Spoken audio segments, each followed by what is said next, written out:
Estimating time and cost accurately is important because those estimates affect your project schedule and budget, which, in turn, could determine whether it makes sense to run the project.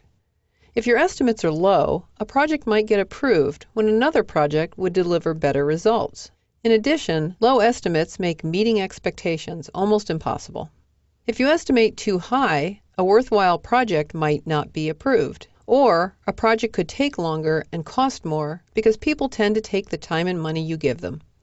Estimating accurately is challenging because estimates are nothing more than educated guesses. There are two things you estimate in projects: time and cost. For time, you need to estimate hours of work because labor costs are based on the amount of time people work. In addition, other time-based resources affect your cost, such as how long you rent equipment or lease office space. Second, you estimate costs that aren't time-based, like materials you need or travel required. Having reliable people to assist in estimating is crucial. Typically, you work with a project planning team made up of people knowledgeable about the project. This planning team helps you develop your initial estimates. Another option is to hire outside experts to help you with estimating. Later on, during the executing process, you can obtain more accurate estimates from the people assigned to do your project work. They understand what has to be done, know how long it will take them based on their experience, and they're more motivated to live up to the estimates they've made. When possible, base your estimates on the results from similar projects that are complete.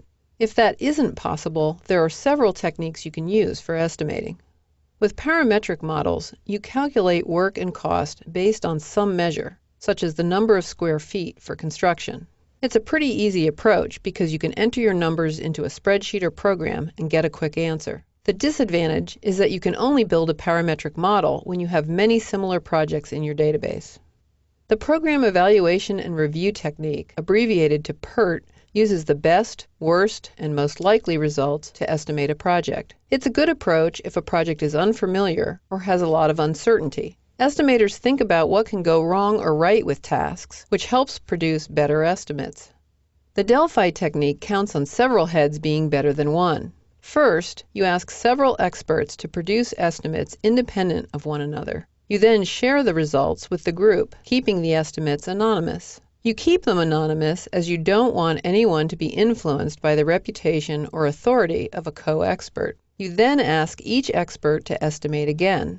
Repeat this step a few more times and then use the average of the last round as your final estimated value. You can estimate from the top down or the bottom up. Top-down estimating is effective for large projects or early rough estimates. You estimate phases or major components and then break those estimates into smaller pieces until you get to individual tasks.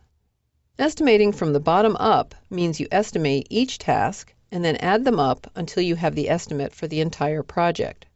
For large or complex projects, add time for complexity, communication, interactions, travel, management, and so on. There's no good rule of thumb for how much to add, so you have to base your increases on experience.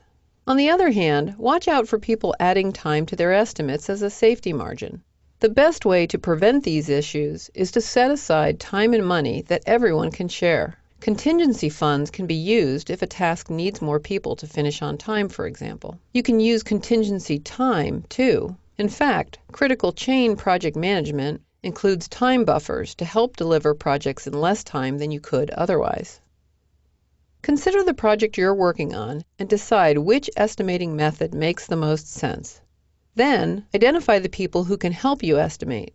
Finally, ask management to set aside contingency time and money so you can be proactive resolving problems that arise.